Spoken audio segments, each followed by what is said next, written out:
आवाज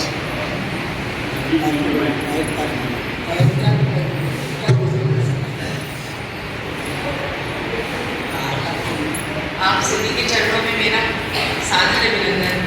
और मानव सेवा संघ से जुड़े हुए जितने भी साधक हैं और यहाँ पधारे हुए जितने भी साधक हैं, सभी को मेरा सादर प्रणाम। ये जो कोई भजन नहीं है, जो मेरी प्रस्तुति है, ये मेरी भावना है।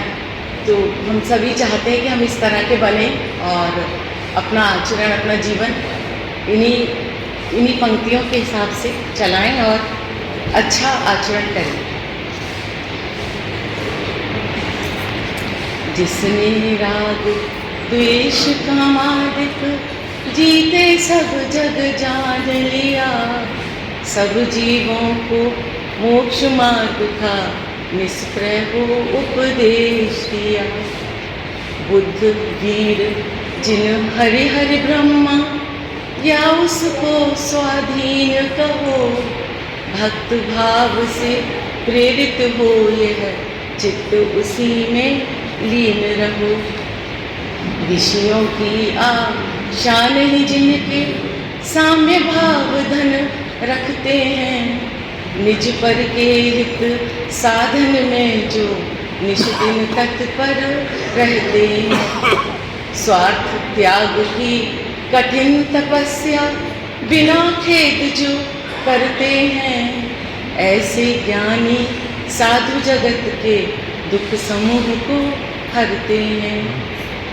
रहे सदा सत संग उन्हीं का, ध्यान उन्हीं का नित्य रहे, उन्हीं जैसी चर्या में यह चित्त सदा अनुरक्त रहे। मेरी भावना शुरू होती। नहीं सताऊं किसी जीव को, झूठ कभी नहीं कहा करूं, पर धन वनिता पर न लुभाऊं, संतोषामृत पिया करूं। अहंकार का भाव न रखूं, नहीं किसी पर क्रोध करूं।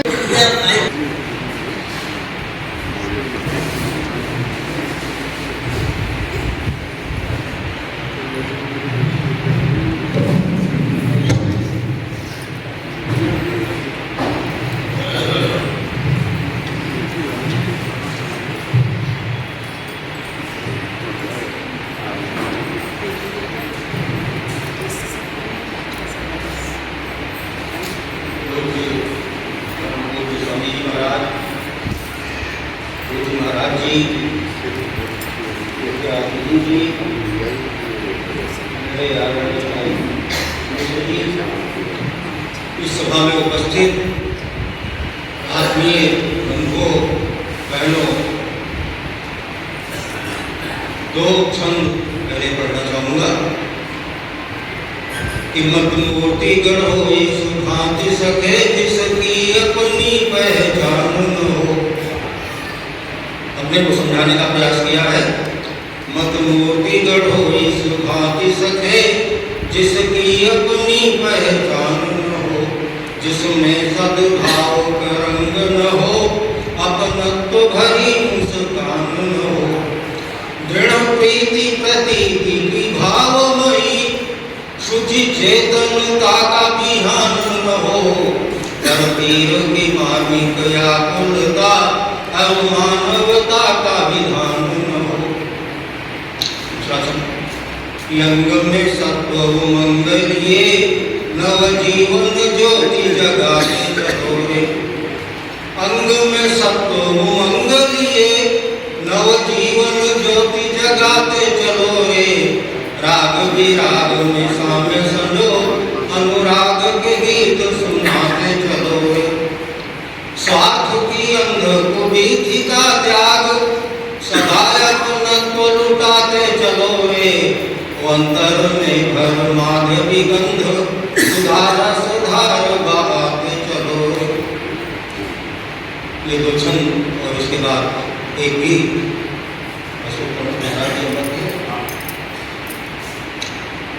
झंझा बातों का भयकारी दुष्चक्र चले, झंझा बातों का भयकारी दुष्चक्र चले, अंतर तम में तम दोम निराशा का छाए। उत्ताल तरंगा पर डगमग हो करी भले, जीवन नौका डगमगाने लगे दुर्भाग्य के प्रहार से। तो झंझा बातों का भय कार्य दुष्चक्र चले, अंतरतम में तम तोम निराशा का छाए, उत्ताल तरंगा पर डगमग हो करी भले, पर कभी न निष्ठा अंतर की डिगने पाए। बाधाएं कितनी हो दुर्दम भीषण प्रचंड, निश्चिंत भय हो जा प्रपत्ति प्रश्रय लेकर। शरणागति और प्रपत्ति दो शब्द आते हैं, तो शरणागति में तो व्यक्तिगत स्वार्थ होता है, उसकी पूर्ति आदमी चाहता है, लेकिन जहाँ पूर्ण समर्पण है, हमें कुछ नहीं चाहिए, बस केवल उनके प्रति समर्पित है, तो प्रपत्ति है। तो जंझा बातों का भय कार्य दुष्चक्र चले, अंतरतम में तम तोम निराशा का छाए, उत्ताल तरंगा पर डगमग हो तरी भले, पर कभी न निष्ठा अंतर की डिगने पाए। बाधाएं कितनी हो दुर्गम भीषण प्रचंड, निश्चिंत भय हो जा प्रपत्ति प्रश्रय लेकर। वो सर्व सुनाविक पार लगा देगा, अपनी अजय बाहों का किरण आश्रय देगा। तेरी निजता की सीमा कितनी ही लघु हो, पर उस असीम सत्ता का मधुमय अवलंबन विस्तार अमित कल्पनातीत प्रभुता देकर पूर्णता बोध से भर देगा समग्र जीवन।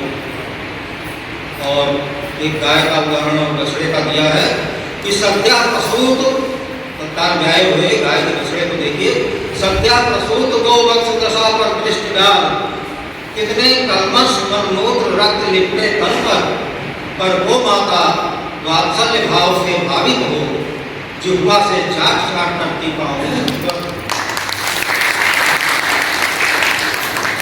सत्या प्रसूत गो वत्स दशा पर दृष्टि डाल, कितने कल्मश मनमूत्र रक्त लिपटे तन पर वो माता वात्सल्य भाव से भावित हो, जिह्वा से चाट चाट करती पावन सत्वर। तू आत्मज है जगजननी का, जगत पिता का ये है जगजननी के लिए, तू आत्मज है जगजननी का, मत हो निराश, अर्पण कर दे रे सबल करों में सर्वभार। वो कृपा वत्सला स्नेह सुधा से संचित कर देगी मन विक्षेप आवरण पार पार। ममता कामना इत्यादि के दोष में विचार है। हमने गौ माता का प्रसाद लेते हुए उसी पे हम आस्था करें कि वो जगत जननी माँ, वो जगत पिता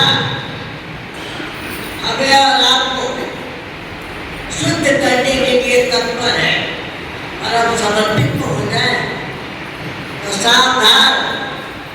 काल करे सो आज कर, आज करे सो अब, पल में होगी बहुत करेगो। ऐसा ना हो कि अब कल की परसों की आशा में जीते रहे। जो करना है प्रातः उठिए, ध्यान में लाइए क्या करना है, जो करना है वो पूरा करके रात्रि में उनके प्यार भरी होकर सो जाएगी। पता नहीं कल का सुबह हो या न। सावधान, आए हैं सो जाएंगे, आए हैं सो जाएंगे। राजा रंग फकीर एक सिंहासन चढ़ चले, एक बधे जंजीर। अब आप सोचा तो सही, जंजीरों में बंध के जाना है कि सिंहासन पर चढ़ के जाना है? कौन सिंहासन पर चढ़ के जाता है? जो सब काम कर करा के अपने को समर्पित कर देता है, उसे प्यारा लेने आता है। और जो ऋण लेके जीता है उसकी दशा कैसी है? तड़पते तड़पते ही रह जाएगा।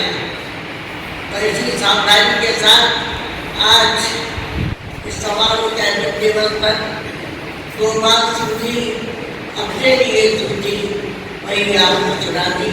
हरीशा हरीशरणम हरीशरणम हरीशरणम हरीशरणम। उपस्थित महानुभाव, सत्संग प्रेमी माताओं, बहनों और भाइयों, मानव सेवा संघ के प्रणेता प्रवर्तक संत जीवन मुक्त और भक्त महापुरुष ब्रह्मलीन पूज्यपाद स्वामी शरणाजी महाराज की अमर वाणी के आधार पर सत चर्चा का श्रवण हम और आप कर रहे हैं। संत अमर है, उनकी वाणी भी अमर है। उनकी वाणी, उनके वचन देश कालातीत सत्य को प्रतिपादित करते हैं। ये कभी बदलने वाले नहीं, शाश्वत सत्य अनुसूत है उनमें। हमारे भलाई के लिए, हमारे कल्याण के लिए, हमारे मंगल के लिए, हमारे हित के लिए भागवत प्रेरणा से उन्होंने मानव सेवा संघ की स्थापना की और प्राणपण से जीवन भर इसकी सेवा की। चाहते थे कि हम सब साधक बने। हम मानव हैं, भगवान ने हमें मानव जीवन दिया है कृपा करके। हमारे धर्म ग्रंथ तो यह कहते हैं कि भाई ये मनुष्य जीवन प्रभु की ऐप की कृपा से मिलता है। हमारा इसमें कोई पुरुषार्थ नहीं है।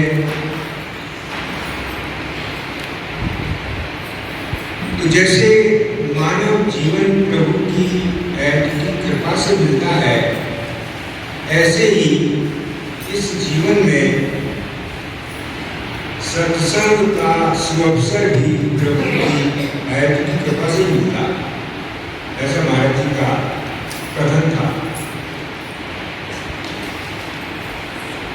सत्संग को उन्होंने मानव का स्वधर्म और परम पुरुषार्थ बताया। दो शब्द, एक एक शब्द उनका कीमती मूल्यवान है।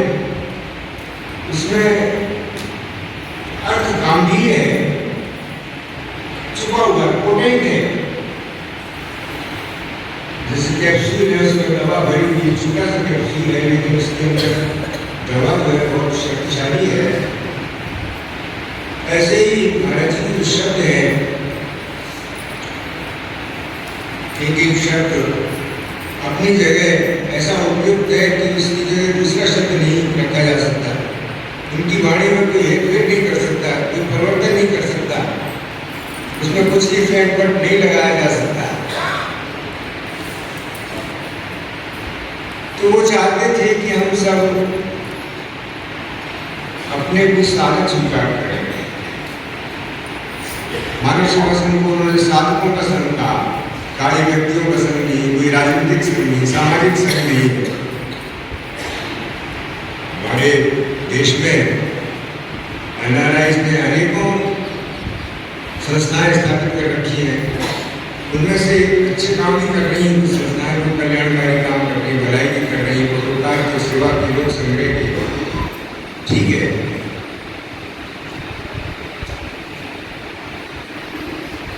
तो ये मानव सेवा संघ श्री स्वामी जी महाराज ने साधकों का संघ कहा। साधक कौन है? पहले मैंने भी सोचा कि महाराज क्या साधक होने के लिए कोई सिर मुड़ाना पड़ेगा, या कपड़े लगाने पड़ेंगे, या गृह त्याग करना पड़ेगा, कोई और उपक्रम करना पड़ेगा। यद्यपि मैं पहले ही गृह त्याग कर चुका था,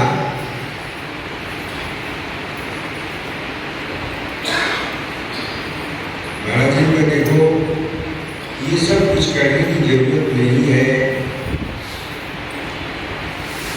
संत कबीर साहब ने दुआ सुना दिया, साहिब से सांचे रहो, बंदे से सद्भाव, चाहे लंबे केश करो, चाहे होंठ उड़ाओ। ठीक है भाई, मैंने सोचा भाई महाराज जी ने केश रखे हुए, मैंने भी छोड़ दिए, मेरे घुटनों थे, बाद में छोड़ दिए। वस्त्र में कुछ नहीं, यहाँ पर विशेष यूनिफॉर्म नहीं रखी उन्होंने। यद्यपि वे स्वयं सन्यासी थे, वैष्णवी परंपरा के। श्री महाराज जी के गुरु एक उच्च कोटि के सन्यासी थे, ब्रह्मज्ञानी ब्रह्मविद पुरुष थे। वस्त्र के संबंध में उन्होंने कहा, भाई मैंने तो अलिंग संन्यास रखा है मानव सेवा संघ में। अलिंग माने चिन्ह रहित, लिंग चिन्ह हो कोई, अलिंग संन्यास। या अलिंग संन्यास क्या होता है महाराज? कहा कि भाई जैसी सुविधा हो पहनो, बार्बर के पास नहीं जाना पड़ा है, ब्यूटी पार्लर में नहीं जाना पड़ा है, तो केश लगा लिए, दाढ़ी छोड़ दी, रोज सवेरे उठ के पहले जो है वो दाढ़ी बनाओ, झंझट खत्म। टेलर के पास ना जाना पड़े तो सिलाई कपड़े छोड़ दिए। मुझे खुद मालूम है, एक बार एक सूट किसी टेलर को मैंने सिलने को दिया, उसने 2 महीने लगा दिए। बार बार तगादा करने पर भी बड़ी मुश्किल में सूट सिलवा के दिए, उनके कई चक्कर काटो तब वो सूट सिल के दिया उन्होंने। आजकल तो फैशन के कपड़ों की भरमार है, नए नए डिजाइन है, समय भले समय बदल गया है। इतने प्रकार के वस्त्र हैं कि उनके नाम भी याद नहीं आते क्या क्या वस्त्र हैं। बरमुंडा है, कैप्री है, टॉप है, ये लोअर है, लेगिंग्स है, जीन्स है, टी शर्ट है, क्या विस्तार है। तो जिसमें सुविधा हो, दर्जी के पास न जाना पड़े, इसलिए बिना सिले कपड़े पहन लिए और कुछ विशेषता नहीं। अलिंग संन्यास रखा। मानव सेवा संघ की सेवा पसंद है, हम महाराज अपना जीवन इसमें लगाना चाहते हैं, बहुत खुशी की बात है। वेलकम। तो जीवनदायी कार्यकर्ताओं की एक श्रेणी बना दी, जिन्हें मानव सेवा संघ की सेवा पसंद है, मानव सेवा संघ को जीवन देना चाहते हैं, इसकी सेवा में जीवन लगाना चाहते हैं, वे आजीवन कार्यकर्ता कहलाएंगे। सबसे पहले जो आजीवन कार्यकर्ता थी हमारी वो दिव्य ज्योति परम पूज्य देवकी माता जी थी, पहली आजीवन कार्यकर्ता जिन्होंने जीवन दिया मानव सेवा संघ को अपना। हमारे जी की पट शिष्या और सब प्रकार से युक्त थी, वह विदुषी महिला थी। रांची विमेंस कॉलेज में साइकोलॉजी की प्रोफेसर और हेड ऑफ द डिपार्टमेंट थी। तो वे चाहती थी कि महाराज मैं ये बच्चों को पढ़ाना छोड़कर मानव सेवा संघ की सेवा में वृंदावन में आऊँ, आपकी सेवा में लगूँ। महाराज जी का नहीं देखती, तुम काम को मत छोड़ना, काम स्वयं तुम्हें छोड़ देगा। जब काम तुम्हें छोड़ देता मानो, तुम काम को छोड़ दे मत आओ यहाँ। उनकी बात में बड़ा रहस्य रहता था हर बात का। छोड़ के आओगे तो सूक्ष्म अभिमान रहेगा कि मैंने अपना काम छोड़ के आया संघ की सेवा के लिए। तो काम स्वयं तुम्हें छोड़ देकर बच्चियों को मनोविज्ञान पढ़ाते पढ़ाते और दर्शन पढ़ाने लग जाओ अपने आप। बस समझ लो कि अब समय आ गया मानव सेवा संघ आने का। तो महाराज जी की ब्रह्मलीन होने के पश्चात परम पूज्य देवकी माता जी वहाँ से त्यागपत्र देकर आप वृंदावन आ गई। मानव सेवा संघ संस्था को उन्होंने संभाला, संचालित किया, बहुत योग्यता और कुशलता से संचालित किया। हम लोग भी उस समय नौसिखिए थे, रघुरूप थे, बच्चों के समान थे उनके। हमारा भी उन्होंने पालन पोषण किया, रक्षण किया, शिक्षण किया, हमें प्यार गुलाब मिला होगा, हम उनके लिए हैं। सब प्रकार से योग्य महिला थी। महाराज जी का वरद था उनके ऊपर। तो उनको पहले आजीवन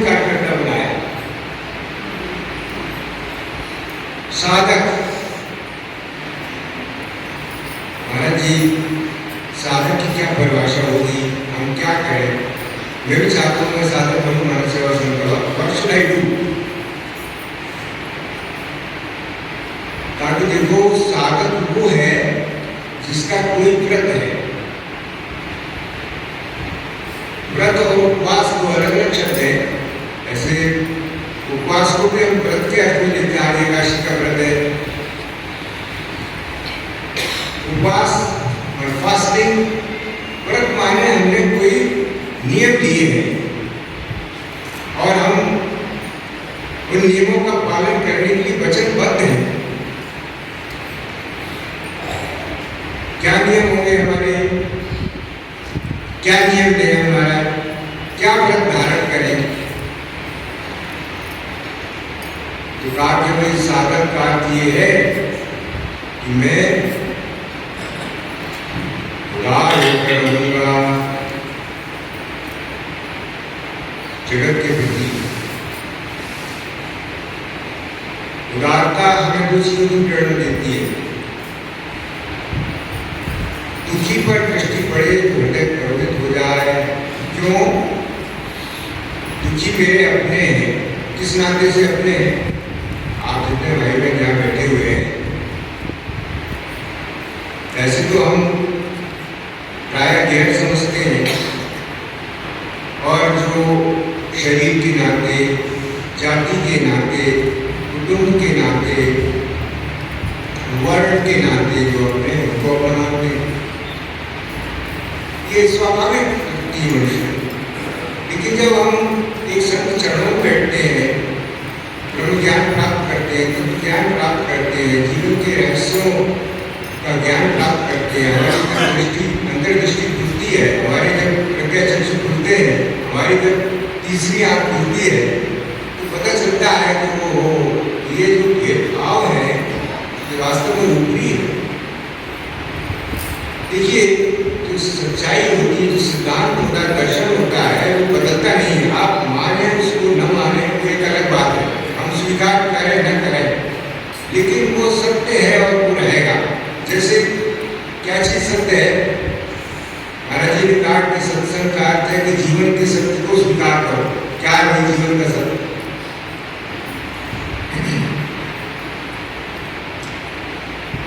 तो जीवन का सत्य ये है कि प्रभु के नाते अथवा प्रकृति के नाते सब मेरे अपने हैं। हम सब जो है सहोदर भाई बहन के समान हैं। ये दार्शनिक सत्य निवेदन कर रहा हूँ। महाराज जी के श्री चरणों में बैठकर जो ज्ञान मुझे मिला, आगे बोल गई मेरी को, उन्होंने दीक्षा दी, मुझे नाम दिया, मेरा नामकरण किया, बहन जी को भी नाम दिया उनका। उन पर बड़ी कृपा है, बड़ी कृपा पात्रा है उनकी। तो महाराज जी ने दीक्षा जो दी, दीक्षा में उन्होंने क्या कहा वो बताना तो निषेध है। अपने दीक्षा बताई नहीं जाती, किसी को बताना चाहिए भी नहीं, लेकिन उसका सार बता रहा हूँ मैं आपको।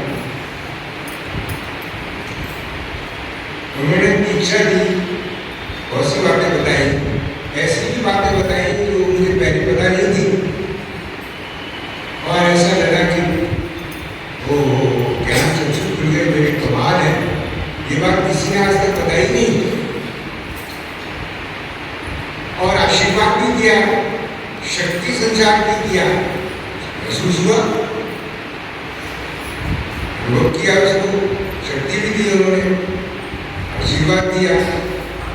तो एक बात जो बताना चाहता हूँ मैं आपको,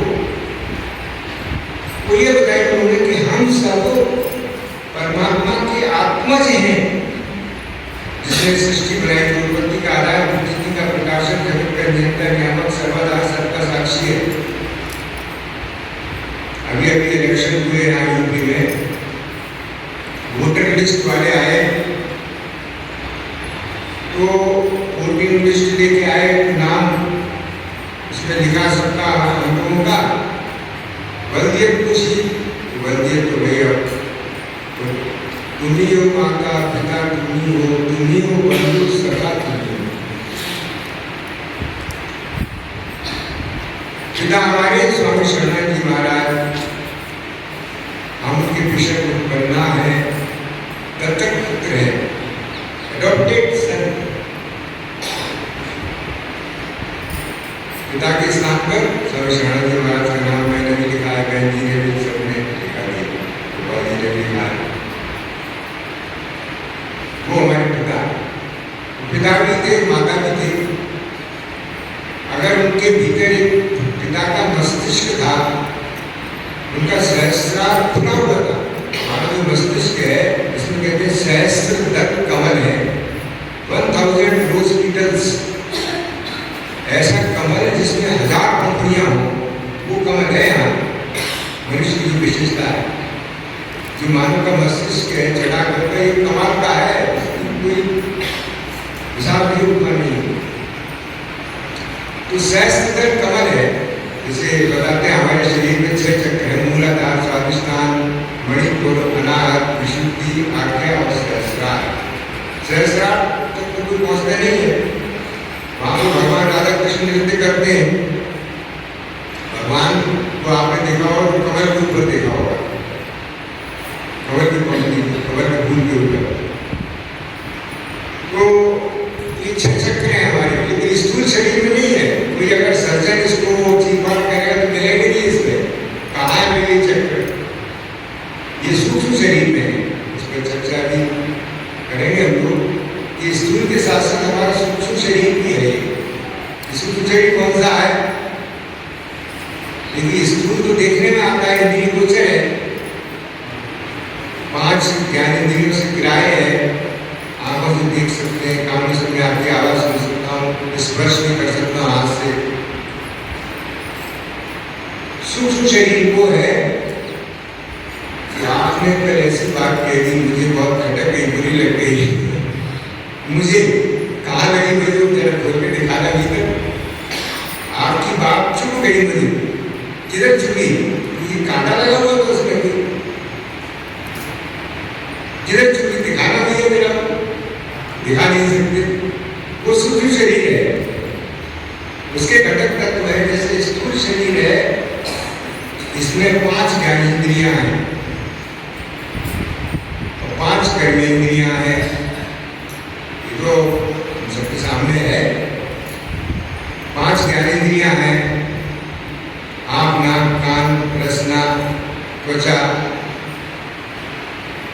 ये ज्ञानेंद्रियां हैं। शब्द, स्पर्श, रूप, रस, गंध इनके विषय है। ऐसे 5 कर्मेंद्रियां हैं, हाथ, पैर, वाणी, उपस्थ और उदार। जो हमारी जिह्वा है, इसमें 2 इंद्रियां हैं, डबल।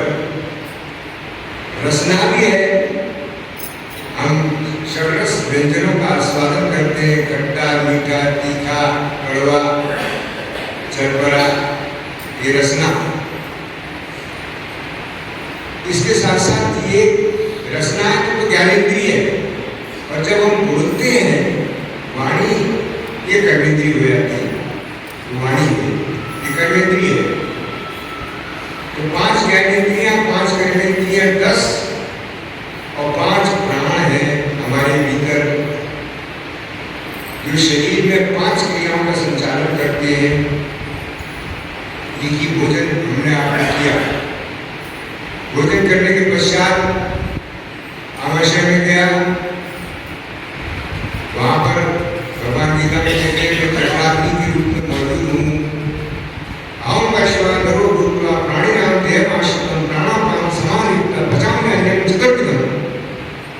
मैं सभी प्राणियों के हृदय में वैश्वानर अग्नि के रूप में रहकर भोजन का 5 प्रकार से परिपाक करता हूँ। जो भोजन हम करते हैं, पहले उस रस बनता है, जिसका रस रक्त आदि धातुओं परिणित होता है। सप्त धातुओं से बना हुआ शरीर है। आयुर्वेद के मतानुसार अस्थि, मज्जा, मांस, मेद, रस, रक्त और वीर, ये सप्त धातुएं भोजन से बनती हैं। पहले रस बनेगा, रक्त बनेगा, फिर अस्थि बनेगी इत्यादि। तो ये पंच प्राण हमारे शरीर में 5 क्रियाओं का संचालन करते हैं। जैसे श्वास प्रश्वास, श्वास ले रहा हूँ मैं, ऑक्सीजन उससे ग्रहण कर रहा हूँ, हमारे भीतर जा रही है और दूषित हवा बाहर निकल रही है। ये प्राण है। हृदय है हमारा, जब से जन्म हुआ, मातृगर्भ से बाहर आए, तब से हृदय धड़क रहा है, निरंतर कार्य करता है, हृदय को कोई विश्राम नहीं मिलता। तो रक्त का परिभ्रमण करा रहा, संचालन कर रहा है, भेज रहा है सभी नसों पूरे शरीर में, एक्सट्रीमिटीज में, पैरों में, हाथों, उंगलियों में, यहाँ पर मस्तिष्क में, सारे शरीर में हृदय का काम और रक्त को भेजना। ये रक्त का संचारण प्राण, अपान, उदान, समान, ज्ञान, ये 5 प्राणों के द्वारा होता है। अच्छा, तो श्वास प्रश्वास ले रहे हैं, हृदय से रक्त का संचालन हो रहा है और भोजन का परिपाक हो रहा है, नस रक्त आदि धातुओं में वर्णित हो रहा है। और जो वेस्ट मैटर है, मलमूत्र के रूप में उसका निष्कासन हो रहा है, पसीने के रूप में उसका निष्कासन हो रहा है। इसको चिकित्सकीय भाषा में चयापचय कहते हैं, मेटाबॉलिक सिस्टम है शरीर का। निरंतर नए कोषों का सृजन पुराने कोषों का क्षय मलमूत्र के द्वारा, विश्वास के द्वारा, पसीने के द्वारा निकलते रहते हैं और शरीर हमारा व्यक्ति को प्राप्त होता रहता है। ये पंच प्राण ये काम करते हैं। तो 5 ज्ञानेंद्रियां, 5 कर्मेंद्रियां, पंच प्राण 15 और एक इंद्रिय चैतन्य मन। मन को इंद्रिय चैतन्य कहा है। मन का संयोग हो इंद्रिय काम करेगी, मन का संयोग नहीं हो इंद्रिय काम नहीं करेगी। एक पुस्तक में मैंने एक उदाहरण पढ़ा कि एक व्यक्ति तालाब के किनारे बैठा मछली पकड़ रहा था। पुराने जमाने की बात है, वहां से राजा की सवारी निकली। वो मछली पकड़ने में इतना मशगूल रहा कि वो राजा की सवारी निकल गई, उसे पता ही नहीं चला। ऐसा क्यों हुआ? उसका कारण ये था कि उसके मन का योग नहीं था उसके इंद्रिय के साथ। अगर कान के साथ उसका मन का योग होता तो उसको सुनाई पड़ता। अगर मन का योग हमारे किसी इंद्रिय के साथ ना हो तो देखते देखते आंखें खुली रहने पर भी दिखाई नहीं देगी चीज। अरे सामने से देखा नहीं, मेरा ध्यान ही नहीं था। तो ध्यान क्या था? मन का योग नहीं था इंद्रिय के साथ। ऐसे ही कान के साथ अगर मन का योग नहीं है तो सुनाई नहीं पड़ेगा, आवाज आने पर भी नहीं सुनाई देगा।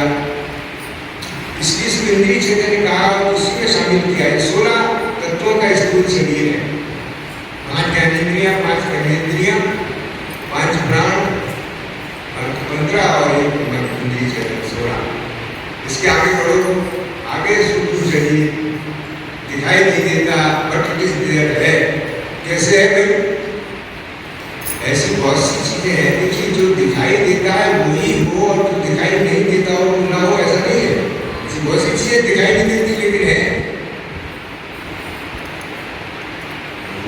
हवा है, पत्ते आते हैं तो मालूम पड़ती है, दिखाई तो देती नहीं, वैसे स्पर्श से मालूम पड़ता है। तो सूक्ष्म शरीर के जो घटक तत्व हैं वो है मन, बुद्धि, चित्त और अहंकार। ये अंतःकरण चतुष्टय कहा जाता है, सबके भीतर है। ये जो बुरा भला लगता है हमको, रुचि अरुचि हमारे भीतर है, लाइकिंग डिसलाइकिंग है, किसी चीज को पसंद नापसंद करते हैं, अट्रैक्शन डिस्ट्रैक्शन है, ये सब अंतःकरण की वृत्तियां हैं। मन, बुद्धि, चित्त, अहंकार।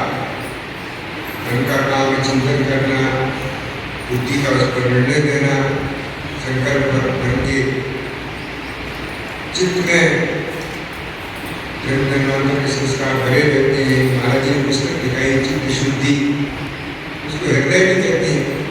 हृदय कोई अलग तत्व नहीं है। स्थूल जो हृदय है हमारा, ये हृदय अलग है और ये हृदय जो आध्यात्मिक भाषा में हम शब्द का प्रयोग करते हैं वो हृदय अलग है, वो अंतःकरण है, उसी को हृदय कहते हैं। मेरे हृदय को चोट पहुंचाई, अंतःकरण को चोट पहुंचाई। अहम, मन, बुद्धि, चित्त, अहंकार। अहम, अपमान हो गया, किसको बुरा लगा? मुझे लगा। मैं कौन हूँ? पता नहीं। मान लिया है कि मैं हूँ, एसोसिएट कर लिया, आइडेंटिफाई कर लिया है शरीर के साथ, अमुक वर्ण में पैदा हुआ हूँ, अमुक जाति में राष्ट्रपुरुष पर मैं जाकर हूँ, ये एसोसिएट कर लिया, आइडेंटिफाई कर लिया इस शरीर के साथ। ब्राह्मण जाति में, क्षत्रिय में, वैश्य में उत्पन्न हुआ हूँ, यहाँ पर विद्या अध्ययन की, ये मेरा सोशल स्टेटस है, वहाँ काम करता हूँ, ये पद और प्रतिष्ठा है मेरी, ये मेरा सोशल स्टेटस है, समाज में स्थान है। तो ये सूक्ष्म शरीर है और इसके आगे कारण शरीर है। कैसे समझा जाए? मूल सत्संग में महाराज जी ने इसकी विवेचना की है। तो स्थूल शरीर का धर्म है क्रियाशीलता। जैसे हमारी सुषुप्ति जागृत में बदलती है, सुबह उठते हैं, हमारा संबंध शरीर से हो जाता है और रोज रात में इससे संबंध टूट जाता है। देखिए, कभी विचार नहीं करते, प्रत्येक रात्रि को हमारा स्थूल शरीर से संबंध टूट जाता है फॉर प्रैक्टिकल पर्पसेस। सोते में क्या हो रहा है कुछ पता नहीं। सोते में कोई आपको अपशब्द कह जाए, बुरा भला कह जाए, आप बुरा मानते हैं क्या? नहीं, क्यों? मैं वहाँ खाई नहीं, समझते हैं, इससे कहा मालूम नहीं, जागृत में ऐसे हो जाए तो आप मुझे जागृत में अपशब्द कहें, गाली गलौज करें मेरे साथ, और मैं ऐसा समझूं जैसे आप दीवार से कह रहे हैं। तो खैर ये आगे की बात है। तो ये सूक्ष्म शरीर, स्थूल शरीर का धर्म है क्रियाशीलता। सुबह से शाम तक हम कुछ न कुछ करते रहते हैं। हमारी चेतना, हमारा मेंबर, हमारी आइनेस स्थूल शरीर में रहती है। जागृत अवस्था में हमारे से संबंध रहता है। रात्रि को सो गए, सब कार्यों से निवृत्त होकर थक गए, निद्रा देवी की गोद में चले गए, स्वप्न देखने लगे। स्वप्न में मैं यहाँ गया, वहाँ गया। आज रात्रि को मैंने स्वप्न में गंगा जी के दर्शन किए। परसों मैंने देखा बहुत बड़ी भीड़ है, लेकिन भीड़ कहाँ से आ रही है? वही गंगा जी के दर्शन किए, कभी देव दर्शन किए, उसको बताता है। ऐसे लोगों से मिलते हैं कि जिनका चेहरा जागृत में भी याद रहता है कि मिले थे, उनसे बातचीत की, कोई चीज खाई पी भी, सफेद फूल भी देखे गए। कहाँ था वो, कहाँ देखे, मैं कहाँ था? मैं तो यहाँ बिस्तर पर लेटा हुआ हूँ। ये कौन सी जगह थी जहाँ मैं गया? ये सूक्ष्म जगत है। स्थूल शरीर स्थूल जगत में रहता है। जब हम रात्रि को सो जाते हैं तो स्वप्न देखते हैं। प्रत्येक व्यक्ति स्वप्न देखता है। आप में से कोई व्यक्ति स्वप्न नहीं देखता हो तो बताए कि नहीं महाराज मैं नहीं देखता स्वप्न। एक लोग की बात आपको सुनाऊं। एक सज्जन महाराज जी के पास आए, कहने लगे महाराज मुझे बहुत दिनों से कोई सपना नहीं आ रहा। अजीब अजीब प्रश्न करते थे लोग। महाराज जी का उत्तर देने का तरीका भी उतना ही अभिनव। महाराज जी मुझे बहुत दिनों से कोई सपना ही नहीं आ रहा है। महाराज जी कहे ये सब क्या देख रहे हो? ये क्या देख रहे हो? तो क्या ये सपना है? मैंने बोला और क्या है? ये सपना ही तो देख रहे हो, सपना ही तो है। जागृति तो किसी और चीज का नाम है। ये टेप में है महाराज जी द्वारा जो देख रहे हैं सपना ही है। अरे हमारे लोग सच समझे बैठा था इसको। और सपना दिखाई देने पर तो जीवन से सारा राग, द्वेष, वैर, विरोध सब खत्म हो जाए। ये कौन है भाई? ये मेरा दूसरे व्यक्ति शत्रु है, ये मित्र है, ये मेरा अपना है, ये पराया है। ये चर्चा चल रही थी कि प्रकृति के नाते अथवा परमात्मा के नाते हम सब सहोदर भाई बहन हैं। प्रकृति के नाते सारे शरीर प्रकृति से आए। देख लो आप, इसको यहीं तो छोड़ के जाओगे कि लेके जाओगे? इसको यहाँ से साथ में कोई लेके गया? नहीं, लेके भी गए। जैसे भक्ति मीरा बाई का शरीर नहीं मिला, संत कबीर साहब का शरीर नहीं मिला, तो वो तो एक्सेप्शन है। Exception is not the rule. वो तो भाई सिद्ध पुरुष थे, महापुरुष थे। लेकिन एक ऐसे जनरल रूल साधारण ये है कि शरीर को यहीं छोड़ के जाना पड़ा। उसका कारण ये कि यहाँ से लिया है, पंचभूतात्मक है।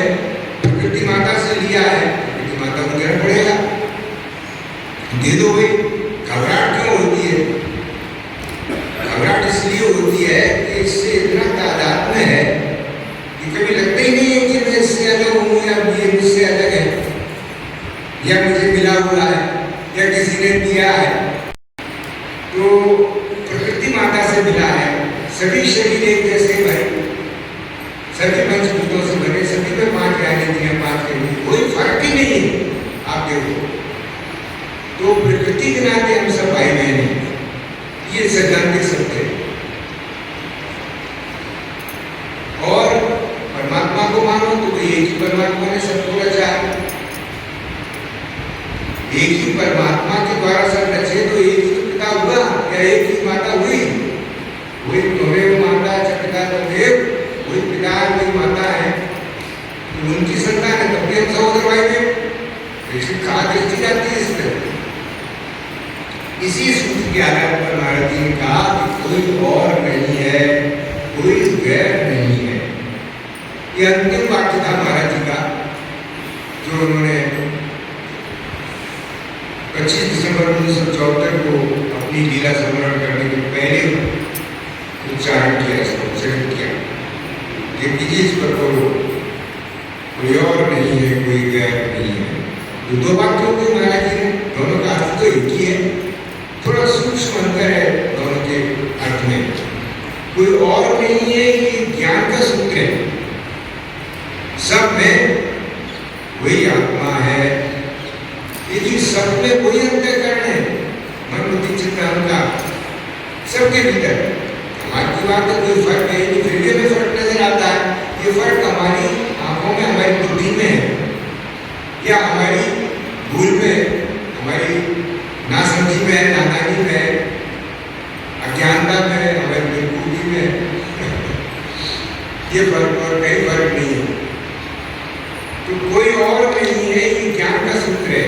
महाराज जी पत्र लिखाते मेरे निज स्वरूप, मेरे आत्मस्वरूप।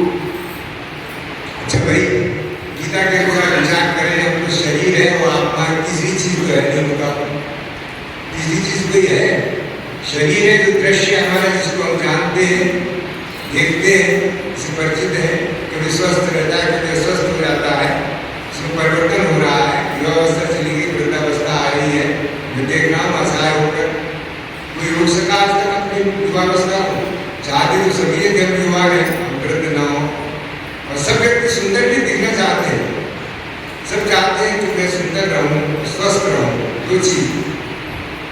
लेकिन सुंदरता रहती है, स्वास्थ्य रहता है। देख रहे हैं असहाय से। तो कोई और नहीं है। एक जर्मन दार्शनिक हुआ है, उसका नाम भूला, उसने लिखा है एक वाक्य, the other is the head, the other is the head, यानी दूसरा कोई नजर आता है तो कोई बह देता है आपको, दूसरा ही तो बह देगा, दूसरा कोई है ही नहीं है। पर ये सत्य कब आता है जीवन में? जब सत्यवाणी के अनुसार अकिंचन अजा हो जाते, तब आता है। तो कोई और नहीं है, ज्ञान का सूत्र है। सब में वही जो मैं हूँ, मेरी आत्मस्वरूप, उसमें है वो आप में है, और कोई गैर नहीं है।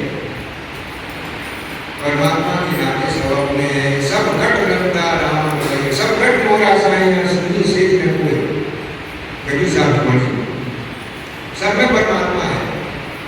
अच्छा भाई, एक बात बताइए, हमारे महापुरुष महर्षि जन कहते हैं कि देखो सब परमात्मा को कहाँ ढूंढोगे, सब में देखो, सबके भीतर परमात्मा।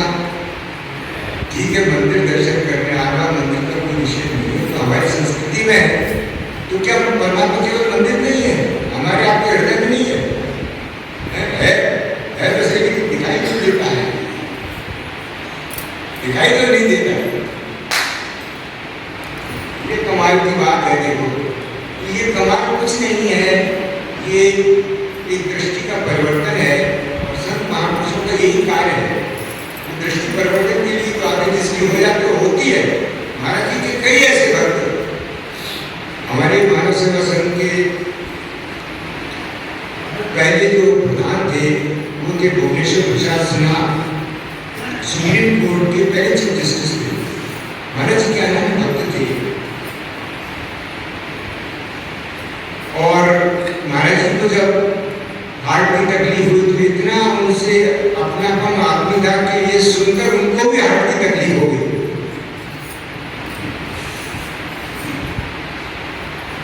तो उनके बाद जो दूसरे प्रेसिडेंट हमारे प्रधान बने, वो थे राजस्थान हाईकोर्ट के चीफ जस्टिस जवान सिंह जी राणावत। जवान सिंह जी राणावत बड़े प्रिंसिपल के आदमी, स्कूल के आदमी थे, बहुत सिद्धांती व्यक्ति थे। उन्होंने स्वयं महाराज जी को बताया कि महाराज उस समय पंडित जवाहरलाल नेहरू प्रधानमंत्री थे, उनका एक फोन आया जस्टिस राणावत जी के पास, किसी काम के लिए उन्होंने कहा। पंडित जवाहरलाल नेहरू ने chief justice of Rajasthan high court Shri Jawahar Singh Ranawat ji को फोन करके किसी काम के लिए कहा, उन्होंने इनकार कर दिया। प्रधानमंत्री कह रहा तो हमारे क्या लगता है कि हमारा सुप्रीम कोर्ट में नंबर आ जाएगा? रिटर्न डाउन दी रिक्वेस्ट नहीं किया। बताया उन्होंने महाराज जी की बात, लगे बुरी लग जाए। तो वो कहते थे कि महाराज जी ने जो बात बताई है मेरे जीवन में, मुझे उसका साक्षात्कार हुआ। कई लोगों ने कहा कि महाराज मेरा मृत्यु का भय मिल गया। महाराज जी की क्या चमत्कार आपको बताऊं। स्वामी जी महाराज, समय कम है, भगवान से संबंध जोड़ने के लिए कहते थे। साधन भजन पूजन 3 चीज बताई उन्होंने। तो कहते थे देखो वही परमात्मा, तो कहते महाराज परमात्मा मन लगाना पड़ता है, लगता नहीं है, याद आता नहीं, करना पड़ता है, बैठ के टाइम निकाल के खास समय पर वक्त पर बैठ के करना पड़ता है। महाराज जी का कि उससे संबंध जोड़ लो। हमने कोई सोचा ही नहीं भगवान से संबंध, भगवान से क्या संबंध जोड़ूंगा? कहाँ राजा भोज, कहाँ नंदू तेली, कहाँ मैं चित्रसा जी, कहाँ वो आसमान की तरह, वहां तक मेरे हाथ भी नहीं पहुंचेंगे। ये प्रभु आपको आसमान के समान हो, मैं जमीन पर खड़ा हूँ, चित्र जी मेरे हाथ भी नहीं पहुंचेंगे आज तक। तो मैं आपको अपना कैसे किसी मुझ से तो संकोच लगता है कि भगवान से संबंध जोड़े हम। मेरी क्या हैसियत, मेरी क्या औकात है कि मैं भगवान से संबंध जोड़ूं? महाराज जी का भाई धीरे धीरे घबराओ नहीं, इंफीरियरिटी कॉम्प्लेक्स आ गया है। भगवान से संबंध जोड़ा है, जिन्होंने जोड़ा वो मानव कोटि के थे। और उसमें एक बात और है, भगवान के अगर स्वभाव का आपको पता चल जाए कि भगवान का ये स्वभाव है, तो आपका डर भी मिट जाएगा, संकोच भी हट जाएगा।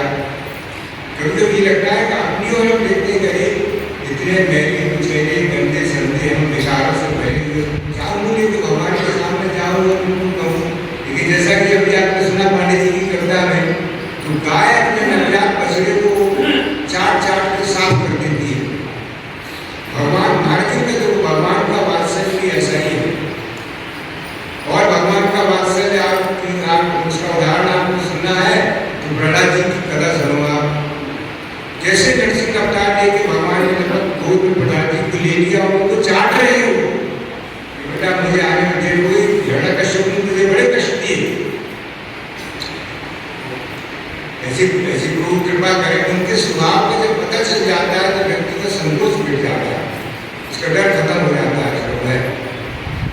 तो भगवान से एक संबंध जोड़ लो, कभी नहीं याद करना पड़ेगा उनको, सवाल रहेंगे आपको, हमेशा याद रहेंगे। जैसे अपने नाम को हम कभी भूलते ही नहीं। ऐसी चर्चा चल रही थी गीता वन में, तो गीता वन के संस्थापक स्वर्गीय श्री जय दयाल जी गोविंद का उन्होंने प्रश्न किया इस तरह की बात महाराज जी कहा कि देखो कोई पतिव्रता स्त्री अपने पति का नाम लेती है क्या? वो नाम जप के पक्षपाती थे। जपात सिद्धि जपात सिद्धि जपात सिद्धि न संशय, नाम जप नाम जप नाम जप नाम जप। बाप रे, ठीक है वो भी एक साधन प्रणाली है। तो वो नाम जप के पक्षपाती थे। स्वर्गीय श्री जय दयाल जी गोविंद का गीता वन के संस्थापक बड़े अच्छे ज्ञानी पुरुष थे। महाराज जी से चर्चा हुई। महाराज जी का एक बात बताओ श्री जी, क्या कोई पतिव्रता स्त्री अपने पति का नाम लेती जब करती है क्या? नहीं करती। हमें अपना नाम कैसे स्मरण रहता है? सोते में कोई आवाज दे, हम बनाने वाले हाँ, अरे कमाल है, इतना उसके साथ तादाद में हमारा है नाम के साथ। और नाम क्या है भैया? कोई नाम जैसी चीज देखी आपने शरीर के भीतर? नाम एक काम चला संज्ञा है, एक व्यवहार से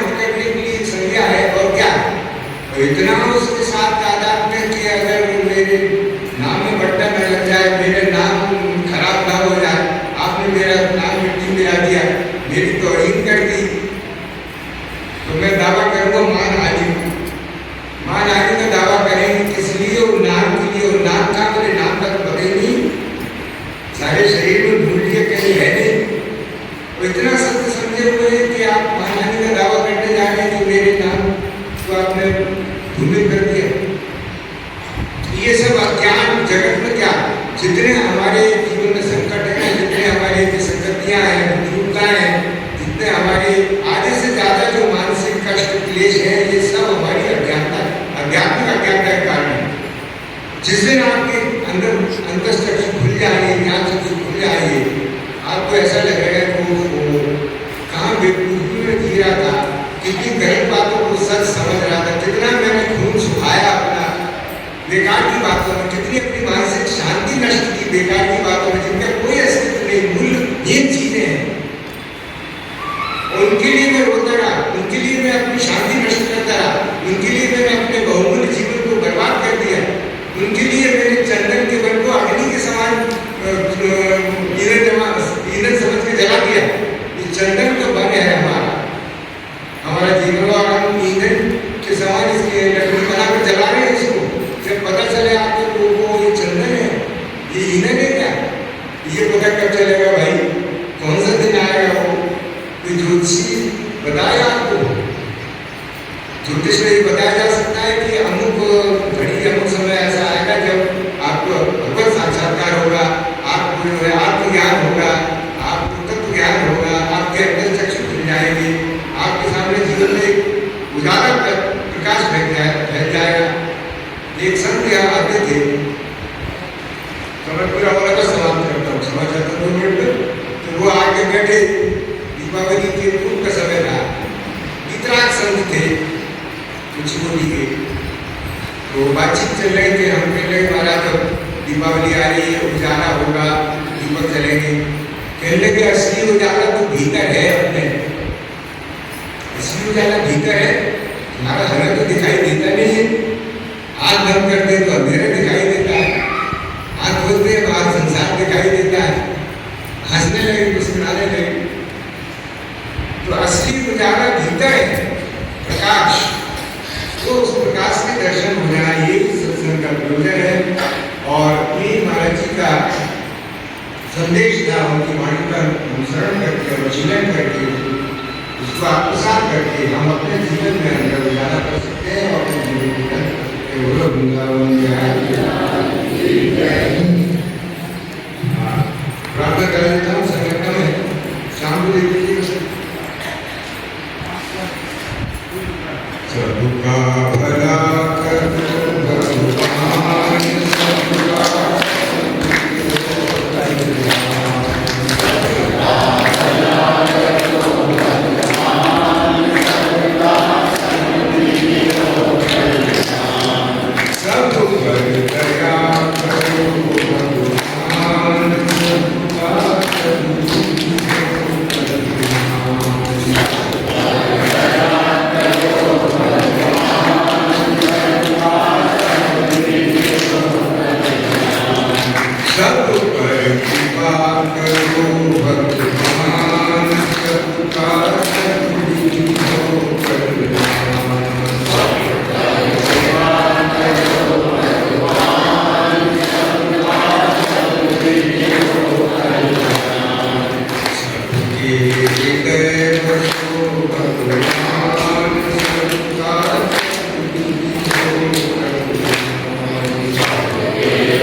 Amen.